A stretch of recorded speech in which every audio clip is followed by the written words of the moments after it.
लक्ष्मण भाई। आगे आगे राम चलत हैं, पीछे लक्ष्मण भाई।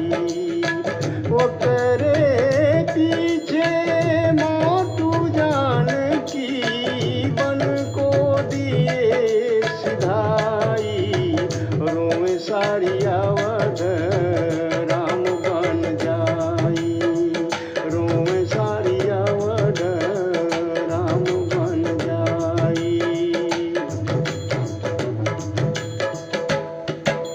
भूख लगे भोजन कहाँ पई है, प्यास लगे कहाँ पानी।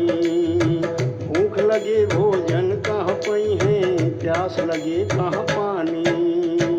नींद लगे हो,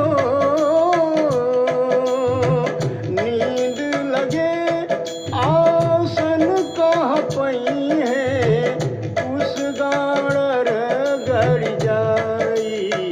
रोवे सारी अवध राम बन जाई। राम बन जाई, राम बन जाई। रोवे सारी अवध राम बन जाई।